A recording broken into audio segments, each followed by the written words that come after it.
This tutorial shows how to merge and split table cells in Microsoft Word. Merging and splitting table cells can make your tables more interesting and display data in a more suitable manner. When you split a cell, you are dividing it into multiple cells. When you merge a cell, you are transforming two or more cells into one cell. To merge cells, select the cells that you want to merge. Right-click and select Merge Cells in the pop-up box. The cells are now merged together as one cell. Splitting cells is a little more complex. For this exercise, let's split cells in a table. To do this, click in the cell that you want to split. Select Layout under Table Tools and select Split Cells.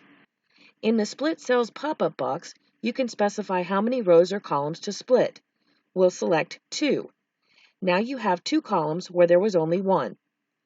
If you need to split a table into 2 tables, place the cursor in the row that will be the first row in your new table. Select Layout under Table Tools and select Split Table. The table now becomes 2 separate tables instead of just 1. For all of your technical writing needs, go to www.sheaws.com.